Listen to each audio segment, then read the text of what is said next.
जैसे कि आप सभी लोग जानते हैं इस साल 2023 यानी कि G20 की बैठक इंडिया में होने वाली है। तो जैसे कि आप सभी लोग जानते हैं, लेकिन कुछ लोगों को आखिर ये पता ही नहीं है कि G20 होता क्या है, G20 की बैठक क्यों होती है और G20 की बैठक में क्या किया जाता है। इन्हीं सब सवालों के जवाब आपको इसी वीडियो में मिलने वाले हैं। उससे पहले अगर आप मेरे चैनल पर नए हैं तो प्लीज़ चैनल को सब्सक्राइब करें, वीडियो को लाइक करें और बगल में दी हुई घंटी को प्रेस करें ताकि जब भी हम नई वीडियो अपलोड करें उसकी नोटिफिकेशन आपको सबसे पहले मिले। इधर उधर की बातों पर ध्यान लगाना छोड़ दो। देखो, अगर आप एक देश हो, धरती पे मौजूद एक कंट्री हो, तो आपको एक दूसरे से मिलकर चलना पड़ेगा, तभी आप अपनी इकोनॉमी को स्ट्रॉन्ग कर सकते हो।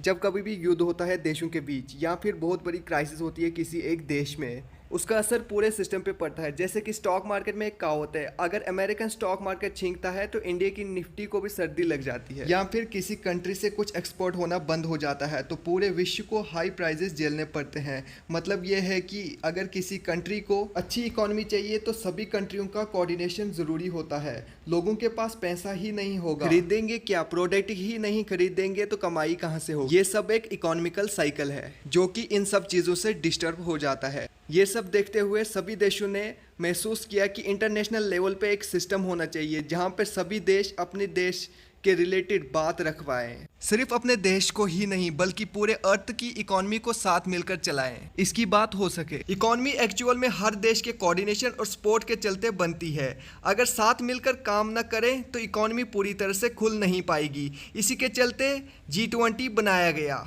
साल 1999 में G20 लाया गया, जिसकी फुल फॉर्म है ग्रुप ऑफ 20 कंट्रीज। ये एक फर्म है, यानी कि एक डिस्कशन वाली जगह है। इसमें 19 देश हैं और यूरोपियन यूनियन के साथ मिलकर एक यूनिट की तरह टोटल मिलाकर 20 फर्म है।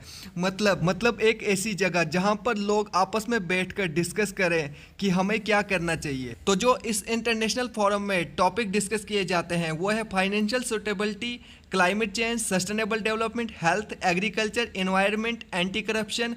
ये सब डिस्कशन हर साल होती है।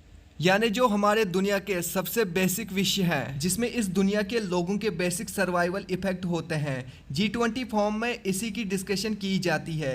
G20 की तरह G7 भी होता है, यानी कि ग्रुप ऑफ 7 कंट्री। और इसमें जो डेवलपिंग नेशन है जैसे कि USA, UK, Japan, Germany, Italy, France, Canada, ये सब मौजूद हैं। लेकिन सिर्फ डेवलपिंग नेशन आपस में बात करें तो पूरे दुनिया की इकोनॉमी कैसे सूटेबल हो पाएगी। ऑलमोस्ट 200 कंट्री में सिर्फ 7 का ग्रुप है। ये G7 डेवलपिंग नेशन का ग्रुप है। क्योंकि इतने से काम नहीं चलता, इसी को देखते हुए फिर आया G20 यानी कि ग्रुप ऑफ 20 कंट्रीज, जिसमें डेवलप्ड नेशन है और डेवलपिंग नेशन भी है। सब मिलकर आपस में बात करते हैं। आई होप कि मेरी एक छोटी सी वीडियो का कंसेप्ट जो है समझ आया होगा, जो कि G20 और G7 पे था। पसंद आए तो वीडियो को लाइक, शेयर और चैनल को सब्सक्राइब करना ना भूलें।